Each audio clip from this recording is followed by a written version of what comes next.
მოგესალმებით, ძირფასი გამომწერება და პოტენციურ გამომწერება, დაგიმრუდით მეორე ნაწილით უკვე, ისევ გიორგი ყავს და უკვე საქართველოს ნაწილს მოვჭი და უკვე ირანის თემაზე გადავდივართ. გუშინა დღეს 23 ივნისია, როგორც მახსოვს, 23 ივნისია ხო დღეს?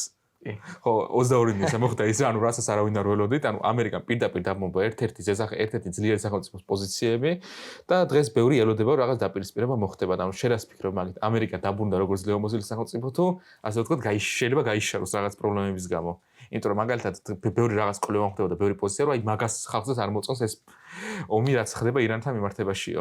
საერთოდ მაგას ხალხი ვინ არის ძალიან პირობითია, იმიტომ რომ ბევრი ადამიანი ვინც რაღაც მიზეზებიდან გამომდინარე ტრამპს ხარს უჭერდა დღეს ახლა წუწუნებს როგორც აღნიშნე მაგრამ მე არ ვიცი ეს რამდენი პროცენტი შეიძლება იყოს რესპუბლიკური პარტიის და ესე ვთქვათ დამოუკიდებელი ამორჩევლების ხო კიდე იმიტომ რომ ვთქვათ ტრამპი მარტო რეგისტრირებულ რესპუბლიკელებს არ აურჩევიათ არის ეს მაგარ საზოგადოება სტაკერ კალსონის მიმდევრები, მარჯორი ტეილორ გრინის მიმდევრები და ნუ კიდე არის რამდენიმე ისე ჩამოსაცვლელი ხალხის მიმდევრები, რომლებიც იჩემებენ რომ თვითონ უფრო მაგა არიან ვიდრე ტრამპი. და ნუ ამაზე ხა ტრამპს საკმაოდ ესეთი ხისტი პასუხი ჰქონდა, როგორც ნახეთ, რომ ეს რეალურად პოლიტიკის კეთება და სახელმწიფოს მართვა, მე მგონი სულ სხვა რაღაცაა, ვიდრე თქვათ კალსონის გავსად, იმას რა ქვია, პოდკასტების შეწერა და საუბარი ვისთან? პუტინთან და ლავროვთან. აქედან გამომდინარე, დუგინთანაც იყო ეგონი. დუგინთანაც იყო და მე თუ ვინმე ესეთი ანტიდასავლელია ჯეფრი ზაქსი მაგალითად რომელიც ნარატივებს მე ქართული ოცნება ატრიალებს კალსონთან აი ჯეფრი ზაქსი ამ თბილისში 1-7-ჯერ მიიწვიეს და რა ვიცი რა სამობს ამისთანაც მე ვერ გავიგე. ნუ ყოველ შემთხვევაში ეს არის ცრუ განგაში ყველა ვარიანტში ტრამპის პოზიციები ირანის დაბომბვის გამო ჩემი აზრით არათუ შეიყევა შეიძლება პირიქით გადაიერდეს კიდეც იმიტომ რომ რაღაც წრეები და ელიტები პირველ რიგში ამის მომხრეები არიან და საბოლოო ჯამში შეერთებულმა შტატებმა ამ იერიშით კიდევ ერთხელ დაადასტურა რომ ის ამერიკის შეურაცხყოფას, ამერიკის ინტერესების შელახვას და მოკავშირეების ასევე დამცირებას უპასუხებს ესე როგორც უპასუხა. ნუ პირველ რიგში საუბარი იყო რაზე? საუბარი იყო ბირთვული არის კეთებაზე. ეხა გუშინ რუბიო მთელი დღე ლაპარაკობდა. რა ვიცი, ყველგან მაგის სხვა არხებზე მაგის ინტერვიუ ვიდო, თან საკმაოდ ცელი ინტერვიუები და პირდაპირ ამბობდა, რომ თავარი პრობლემა რაც არსებობს და რაც იყო ირანთან მიმართებით, ეს იყო ბირთვული პროგრამა, რომელიც გამდიდრებული იყო ესე იგი 60% ურანით, რაც არის სრულიად გადაჭარბებული სამოქალაქო ბირთვულ პროგრამას, ხო? რაც საჭიროა, რა ვიცი, სამედიცინო თუ რაღაც ელექტრო და სხვა ენერგიის მან დიმაზე მეცნებოდა ხოლმე რომ ტრამპი ამბობდა რომ ისა ტულსი გაბარდი ამბობდა უბრალოდ რომ ის ატომური ბომბი ჯერჯერობით ვერ შეიქმნება შანსი არ არის და ნიშნები არ არისო და ტრამპმა თქვა რომ პირიქით იქნება და მაგრამ არ მაინტერესებს გაბარდმა რა თქვაოდა ხო გაბარდი მალე ალბათ დატოვებს სანადირობას აი დავიმახსოვროთ ჩვენ ეს ისა რა ქვია როგორც მასკმა დატოვა თანამდებობა ისე დატოვებს საკმაოდ მალე გაბარდი თანამდებობას და ეს არ მოხდება რაღაც წლების მერე ეს მოხდება რამდენიმე თვეში ჩემი აზრით. ამას ხა ჩვენ ვისაუბრეთ, ამას თავის მიზეზი ქონდა გაბარდის დანიშნეს თავის დროზე. ეს იყო დემოკრატების პარტიის წევრი და მან გარკვეული დემოკრატების ხმები წამოიღო ამით, როცა იზოლაციონისტი დემოკრატების. აქედან გამომდინარე ამას თავის დატვირთვა ქონდა, ანუ ეს დამთავრდა და ეხლა როგორც იტყვიან ქარავანი მიდის. და საბოლოო ჯამში ალბათ იმის თქვა შეიძლება რომ შეერთებული შტატები ამ ირანზე თავდასხმას ალბათ უყურებს უფრო აი რასაც იძახიან გრან სტრატეგიას ხო დიადის სტრატეგიის მიმართულებიდან რაც არის აი ამ ღერძის ჩინეთი, რუსეთი, ირანის როგორც იძახიან ბოროტების ღერძის მაქსიმალ დასუსტება. ნუ ახლა Facebook ანალიტიკოსებში მე შემხვდა რომ თურმე ეს ირანი, რუსეთი და ჩინეთის ბოროტება პირობითია, იმიტომ რომ ზოგადად გეოპოლიტიკა პირობითია, მაგრამ ახლა ეს ქართველები ასეთ კატეგორიის ქართველები არსებობენ, რომლებსაც მიაჩნიათ რომ ანალიტიკოსები არიან. თუმცა ყოველ შემთხვევაში ეს მათი აზრია. უბრალოდ მე იმის თქმა მინდა რომ მე მგონი როცა რუსეთზეა საუბარი ეს რომ ბოროტება, პირობითობა არ არის ამაში საჭირო ჩემი აზრით და როცა ირანი ესე დაახლოებული სხვა შორის დღეს მგონი ირანის საგარეო საქმეთა მინისტრი არის მოსკოვში და ეხლა ცდილობენ მონახონ გზები. ანუ ეს თავდასხმა იდეაში რატომაა გრანდ სტრატეგიის ნაწილი, ხო? იმიტომ რომ ერთის მხრივ ირანს თავისი ტკივილი აქვს და რუსეთს ვეღარ მისცემს იარაღს. მეორეს მხრივ რუსეთს თავისი ტკივილი აქვს და ირანს ვერ დაეხმარება. ასე რომ ესენი ახლა გათიშულები არიან ერთმანეთისგან აბსოლუტურად ეს ორი მოკავშირე სახელმწიფო ხელშეკრულებითაც მოკავშირეები არიან შეგახსენებთ და ამერიკას აქვს ასე დაყოფილი ასე ვთქვათ ამ ორი ქვეყნის დაყოფის პირობებში აქვს კარგი ვარიანტი რომ ძველი კლასიკა ხო დაყავი და იბატონეს პრინციპი ალბათ რომ დასუსტებული და დაყოფილი ეს ორი სახელმწიფო მიაღწიოს თავის შედეგებს ამ თავის მიზნებს უბრალოდ ამ პირობებში. ასე რომ მე მგონი ლოგიკური იყო რაღაც რომ ამერიკის ესეთი ჩარევა ამ პერიოდში და მისი ერთ-ერთი საბაბი და ძირითადი საბაბი იყო რა თქმა უნდა ბირთვული პროგრამის განადგურება რაც განადგურდა კიდეც. ეხლა ირანი მიდის რისკზე, მიდის ვაბანკზე, ჩემი აზრით, როცა საუბრობს აი ამ ორმუზის სრუტის დაკეტვაზე, რაც უფლებას არავინ არ მისცემს ირანს. მაგაზე ხო არაბებიც გადაემტერებიან რეალურად. რა თქმა უნდა, ყატარი და პლუს ის საუდის არაბეთი. რა თქმა უნდა, იმიტომ რომ აქ მარტო ირანის ნავთობი ხო არ გადის, აქ მთელი მსოფლიო ნავთობის დაახლოებით 30% გადის, 30 ცოტა მეტი. ასე რომ ერთის მხრივ არაბული ქვეყნები გადაემტერებიან, მეორეს მხრივ ჩინეთი, რომელიც ირანულ ნავთობს ყიდულობს და მესამეს მხრივ თავისთავად ცხადია ამერიკა არ მისცემს იმის უფლებას, რომ ნავთობის ფასების მკვეთრი მატება მოყვეს ირანის სამქმედელს. ასე რომ ჩვენ არ ვიცი წინა იყო პირველი ეპიზოდი მე მგონი ჩვენი საუბრის, როცა მე ვთქვი რომ ირანი იყო დიდი საფრთხის ქვეშ ტრამპის გამარჯვების შემდეგ, იმიტომ რომ თუ თქვათ რუსეთი დამოკიდებულია, რუსეთზე ჯერ კიდევ დამოკიდებული არიან ევროპის ქვეყნები რაღაც ენერგიით და რაღაცა 27 წლამდე გადაწიეს ახლა რომ ენერგიას ჩაეხსნებიან ევროკავშირი. ამ შემთხვევაში ირანზე დამოკიდებული არ არის არც ერთი ამერიკის მოკავშირე, რაც თავიდანვე ცხადი იყო, რომ უმარტივებდა ამერიკას შესაძლებლობებს, რომ ირანი მაქსიმალურად დაესუსტებინა. ხოთაშორის მე მეგონა სიმართლე გითხრათ, ირანს უფრო მეტი ბერკეტები ქონდა. ბევრი რამე იწერებოდა. მე ხა ვუსმენდი, რა ვიცი, რაღაც პერიოდი ხმა არ მომიღია საერთოდ ვუსმენდი აღმოსავლეთ მცოდნეების, ირანის მცოდნეების მოსაზრებებს და ისინი ცოტა ართულებდნენ სიტუაციას პირდაპირ გეტყვით რა. ართულებდნენ იმ კუთხით, რომ აი ესე მოხდება, შეუძლებელია იმ რეჟიმის დასუსტება, იქ იმდენი ინტერესია. ანუ გასაგებია რომ ეს ინტერესები არის, მაგრამ როგორც ჩანს ამერიკის სურვილის შემთხვევაში მისი შესაძლებლობები ბევრად უფრო მაღალია.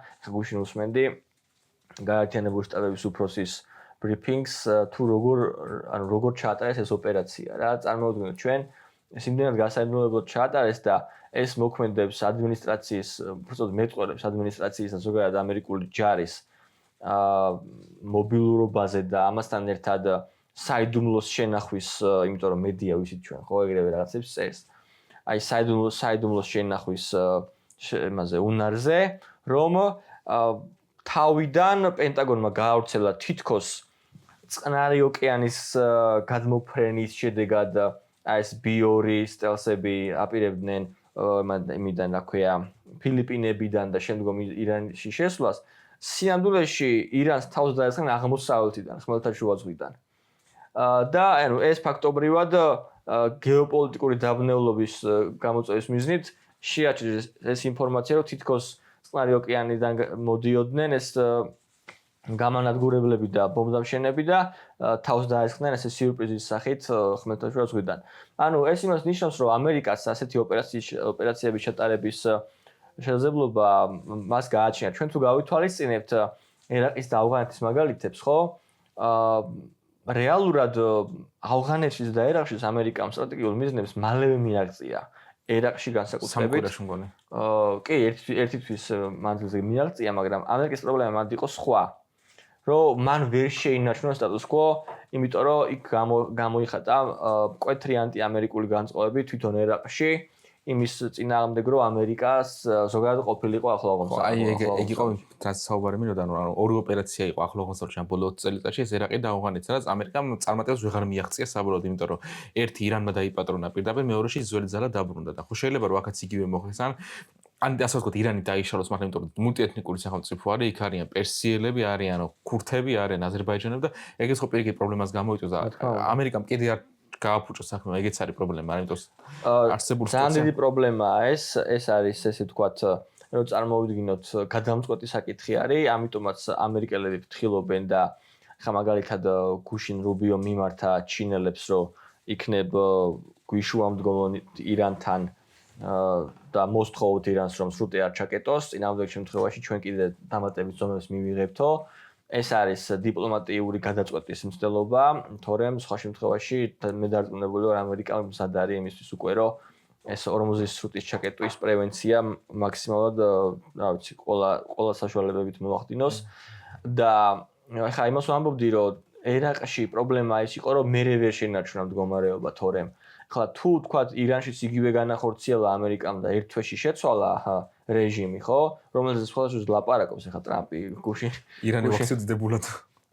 ხო, არა, ეს აბსოლუტურად deep state-ური განცხადება გააკეთა გუშინ რეჟიმის ცვლილებასთან დაკავშირებით, რაც რისი წინააღმდეგის ტრამპი კამპანიის დროს ხშირად იყო ხოლმე, მაგრამ ჩვენ არ უნდა დაგვაუწყდეს ტრამპის მწყობრი მიდგომა, აი ბევრი ამბობს, რომ ეს არაპროგნოზირებადია, ის არის. რეალურად ეს არის ძალიან პროგნოზირებადი და თანმიმდევრული ლიდერი გამოდგა ამ მიმართულებით, როდესაც იგი ჩავიდა საუდის არაბეთში ერთი თვის წინ დაახლოებით და იქ თქვა, რომ ამერიკა აღარ აპირებს თქვენი კულტურის და იდენტობის ცვლილებას.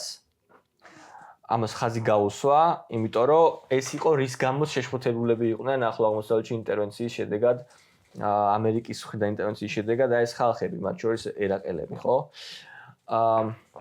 ასე რომ ამით ტრამპი ცდილობს ახლა გადააზღვიოს, რომ ჩვენ იგივეს აღარ ვაპირებთ, უბრალოდ ჩვენ გვაქვს სტრატეგიული ინტერესები და ამბობს, რომ ეს სტრატეგიული ინტერესები თვითონ ირანელი ხალხისთვის არის კარგი. ხა მე ვმკითხოთ, როდესაც მართველი და ეს ასეა თუ არ იცით ნახეთ, მოძებნეთ, როცა მართველი ამ შემთხვევაში გულისხმობ აიათოლას ავღანელებს ქირაობს პოლიციასა და ჯარში იმისათვის, რომ თავისი ირანელი მოსახლეობა დახვრიტოს აქციების დროს. მე მგონი ეს ბოროტებაა და ეს ირანელი ხალხისთვის კარგი არის, რა ვიცი. ხა წარმოვიდგინოთ, აქ რო ისეთი რეჟიმი იყოს, რომელიც მე მგონი კი მოხდა ეგეთი რაღაცა, მაგრამ აი ქირაობდეს რაღაც ვიღაც რუსებს და თუნდაც აზერბაიჯანელს ან სომხებს მნიშვნელობა არ აქვს, ხო?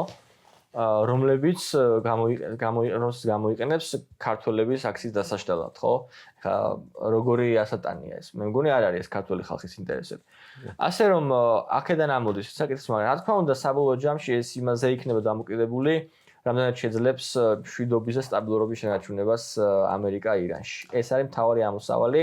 ეხლა არის იქ რამდენიმე ლიდერი გამოჩნდა, ანუ პირველ რიგში ფეჰლევიზეა საუბარი, რომელიც მე ცოტა მეეჭვება, რომ კვლავ რესტავრაცია მოხდეს ამ მონარქიის, მაგრამ იქ არის ქალბატონი მარიამ, აღარ მახსოვს რა ქვია რა გვარია ზუსტად, რომელიც ესე ვთქვათ წინააღმდეგობის მოძრაობის ლიდერია და წარმოიდგინეთ ეს ქალბატონი, რომ მოვიდეს ესე ვთქვათ ერთ-ერთ ხელმძღვანელად ირანის, წარმოიდგინოთ რა დონის ცვლილებას ექნება, მე ცოტა მეეჭვება. ტრადიციების თემა არის მართავად. ცოტა მეეჭვება ეს რომ მოხდეს რა თქმა უნდა, მაგრამ ნუ ამერიკა და ტრამპი თუ მას დაუჭერს ხარს, ეს სიმბოლო იქნება იმის, რომ ის ქალთა თვითგამორკვევას და ის უფლებების მასობრივ დარღვევას რაც ირანში ხდება, ესე ვთქვათ, ამერიკა ამის წინააღმდეგია და მნიშვნელოვანი გზავნილი. მან ამ კონფლიქტში რა ნავთობის დაუკიდესება ძალიან მნიშვნელოვანია, მე თუ მკითხავ, იმიტომ რომ ნავთობის ფასები გაიზარდა ახლა, იმიტომ რომ კონფლიქტი პირდაპირ მოხდა და ეს ნავთობის ფასები ხო უკრაინას ყველაზე მეტად დაარტყოს, იმიტომ რომ როგორც აღმოჩნდა რაც კვლევები წავიკითხე, რომ რუსეთი ირანზე ისე ძალიან აღარაა დამოკიდებული შეიარაღებით და შაჰიდების უკვე თვითონაც აწარმოებენ და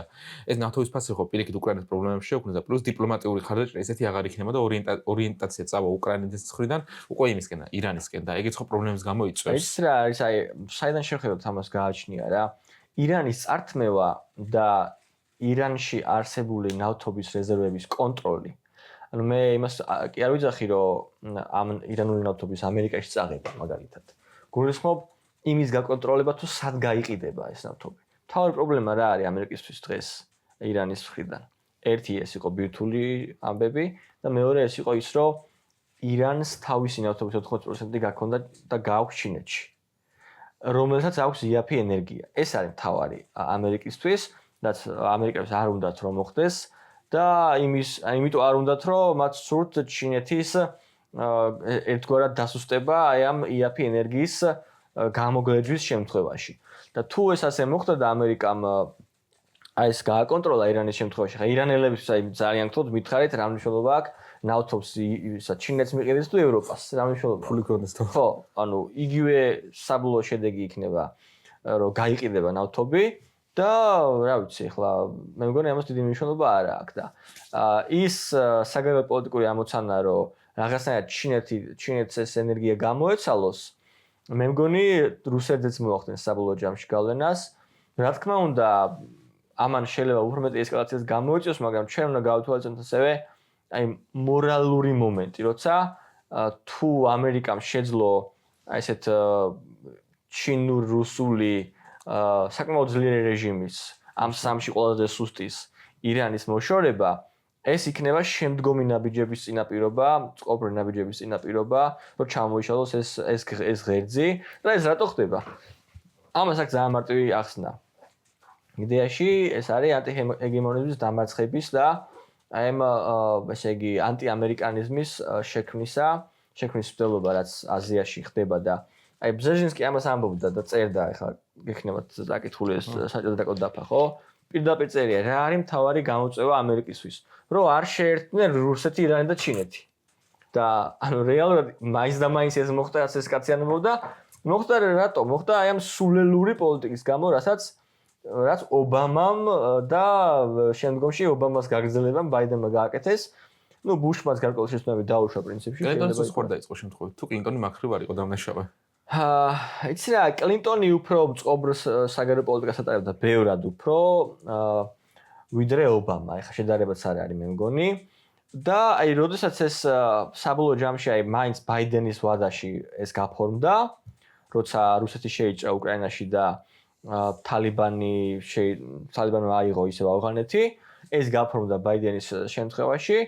რა თქმა უნდა, ამერიკა თუ არ მიიღებს დღეს მდგომარეობით ზომებს, ის უნდა დაემშვიდობოს აზიაში გარკვეულ გავლენებს და მას არ უნდა ამ გავლენებს დამშვიდობება. იმიტომ რომ ჩინეთი ძალიან ძლიერდება და ჩინური ეკონომიკური გავლენები მალე აიღებენ ალბათ ევროპასაც თუ ასე გაგრძელდება. შესაბამისად ეხლა რა ვიცი, მე მგონი ერთგვარად არ არის ესე ვთქვათ ეს მაგაზნელი გასაგები თუ რატო აკეთებს ამას. ამ მაგაზე მეცნებოდა ხოლმე რომ აი მაგა წინააღმდეგია ამ კონფლიქტს და მაგას ერთ-ერთი წარმომადგენელი ხო შეიძლება ჯეი დი ვენსი ჩავთვალოთ რეალურად რა, იმიტომ რომ ერთ-ერთი მაგ კულტურის წარმომადგენელი იყო ეგეც და ვენსის განცხადებები მაქვს ნანახი რომ აი პირიქით წყნარ ოკეანეში დომინაციას ეთანხმებოდა და აზიაში დომინაციას ეთანხმებოდა და ეგეთი ტიპი როგორ შეიძლება იყოს ირანში კონფლიქტის წინააღმდეგი და მაგ აქტიური ჩარევის მომხრე წინააღმდეგი. ვისაც მაგა აინტერესებს აი გამოიწერეთ ჩარლი კირკი, ესეთი ტიპია, რომელიც, რა ვიცი, ტრამპის შვილების მეგობარია და მთელი ამ კამპანიების მნიშვნელოვანი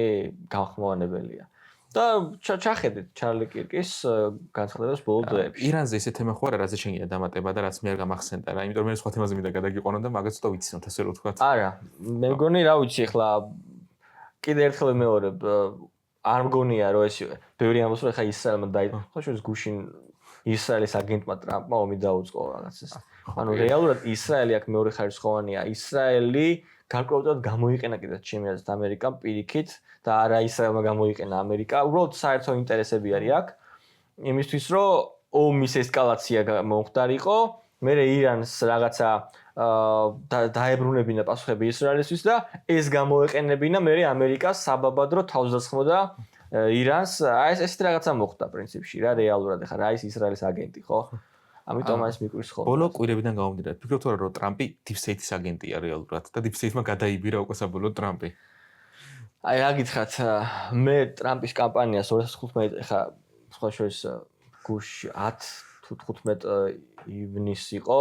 10 წლის აღნიშნა მაგას ხალხი აღნიშნავდა 10 წელი გავიდა მას შემდეგ რაც ტრამპმა კამპანია წამოიწყო რა სანაპირო ჯერზე აირჩევდნენ 15 წლის ივნისში დაიწყო ეგ მომენტი 16 ივნისს თუ რაღაც ეგეთი და აი თავიდანვე გასაგები იყო ჩემთვის პირადად ეხლა რავი მე ტრამპზე ხა წიგნიც მაქვს გამოქვეყნებული და ვიცი როგორი საგარეო პოლიტიკური მიდგომები ჰქონდა მის კამპანიას და რა მე არ მიკვირს ეს და ეხლა ის ვინც პირველად მოისმინა ტრამპის განცხადება და მე ვიღაცა ყური მოკრა რომ რაღაც რონდელის ფონდმა დაწერა რომ ეს იმის აგენტია რუსეთზე მუშაობს და უცბად ეხლა ნახეს რომ რუსეთის მოკავშირეს თავს დაესხა შეერთებული შტატები ხო ამე შეიძლება გაგიკვირდეს ამ დროს მაგრამ ეხლა როცა რავი დიდი ხანია ამ საკითხით დაინტერესებული ვარ და ვიკვლევ და ჩემთვის გასაგები იყო თავიდანვე რა მიზნები ქონდა ანუ ტრამპის თავარი мотиваცია იყო ამერიკის ჰეგემონიის აღდგენა. ეხლა აი მითხარი როგორ შეიძლება ამერიკის ჰეგემონია აღდგეს, როცა აზიაში, რომელიც არის თავარი გეოსტრატეგიული ისა რა ქვია, კონტინენტი, ხო? აზიიდან აგდებენ. როგორ შეიძლება ჰეგემონია ევრაზიონიზმის თეორია ხო არსებობს ზოგადად, მაგაზეც ის იყო რომ ის ევრაზიას აკონტროლებს, ის არის ოფიციალური ბატონი და თუ მაგენა თუ აგდებ აქედან, თან წიხლით აგდებ რა, ანუ რაც აკეთებდნენ, და აკეთებს და ცდილობს დღემდე რომ აი რუსეთთან, ჩინეთთან და ირანთან გააკეთონ, ეს არის წიხლით გაგდება ამერიკის აზიიდან და ეს იყო პირველივე დღეებში, რომ ჩვენ ვართ შერწყმილები საგარეო ასპარეზზე და ეს უნდა დავიბრუნოთ ეს ჰეგემონია ვაჭრობაში, ეკონომიკაში, შეიარაღებაში, აქვე ხაზი გავაცეთ ძალიან ხა ამას მიაქცეთ ყურადღება რა. ჯო, კაცი იძახის რომ ყველაზე ძლიერი ჯარი უნდა ყავდეს. ამას იძახა 2016 წელს. და ამას იძახის რომ მოვიდა 1 ტრილიონი გახადა პირველად ამერიკის ბიუჯეტი, რაც კი ოდესმე ყოფილა ყველაზე დიდი ის. გახდა უკვე? გახადა, ხო. ანუ თავიდან რაღაცები წერენ ხოლმე აქ რომ პირიქით შეამცირა. არა, რა შეამცირა, კაცო 1 ტრილიონი გახადა ბიუჯეტი. აი რისთვის სჭირდება ეს ძალიან ხო თავი მითხარით რისთვის სჭირდებათ ეს ბიუჯეტი ანუ სამხედრო ბიუჯეტი რისთვისაა საჭირო ვიღაცები იზოლაციონიზმისთვის ხო კორუფციისთვის როგორ ხო ასე რომ ამას რომ მიაქცევ ყურადღებას მე მიხვდები რომ რაც დღეს ხდება არის ლოგიკური ხო და რა ვიცი ესე არა ხო და ანუ ამ deep state-ზე იმიტომ გამოხდება რომ ანუ ძველი კადრები ვინც ყავდა იმ მასკი ვინც იყო რომ გაუშვა ფაქტობრივად უკვე თანამდებობაზე და ერთმანეთს წააყარეს პირდაპირ ნიშნულობ Twitter-ზე ის იყო ტაგერ კარლსონმა წაკბინა ასე რომ თქვა რომ აი ირანთან რას აკეთებოდა ტულსი გაბარდეს როგორ შინახსენ უკვე შეიძლება გააგდოს დღე-დღეზე და შეიძლება მასტი კადრები ნელა გაუშვას და მაგითო აი მასკმაც დაურეკა ბოდიშის მოსახდელად კარლსონმაც დაურეკა ბოდიშის მოსახდელად გუშინზე და ალბათ გაბარდიც მან დაურეკავს იმიტომ რომ ტრამპის ფიგურა ცოტა სხვანაირი არის რაღაც დონეზე გაფეტიშების მომენტიც კი აქვთ ამერიკელებს ეს შეიძლება ცუდი მომენტიც იყოს რაღაც ხრი იმიტომ რომ რაღაცაც ეგ იტყვის ეგ არის რაღაც ესეთი მომენტი იქნება ზოგჯერ რა ამას იმიტომ ვიძახი რომ ტაკერს და მასკს არანაირი შანსი მე მაგას თავიდან ვამბობდი როცა მასკი და ტრამპი შეეჯახნენ რომ ცოტა ხანში მასკის სახელი არავის ემახსოვრება ამ საკითხში იმიტომ რომ ტრამპმა ისეთი ზურგით მოათრია ეს კამპანია, ხო? რომ ვინც მის მხარეს არის, მასკის მხარეს თანადარ გადავა. ხო, ანუ ის იყო რომ მასკი ამბობდა რომ მე რო არ ყოფილიყო ვერ გაიმარჯვებდო, მაგრამ ეგზიტ პოლები და ყველაფერი ხო იდეო რომ ჩვეულებრივად იგივე და პროსტა ფული ჭირდებოდა და მიცა მაინც და ეხა და მასკი უფრო გაიკაჩა მაგით ასე რომ თქვა რა და უფრო პოპულარული გახდა. რა თქმა უნდა. ხო და ეგ იყო და საბოლოოდ ანუ ესეთ რაღაც გამოჩნდა რომ ეს deep state-ის მებრძოლი ხალხი ვინც იყო ეს მასკი და ეგ ხალხი რეალურად ჩაიჭოშა და აგე ბოლტონი გამოვიდა გუშინ და ტრამპი შეაკუპირდა რომ მაგარი კაცი ყოფილიყარო რომ ირანსო დაარტყიო. იმიტომ რომ ნეოკონების ქორი არის ასე რომ თქვა როგორც ზახიან. კი.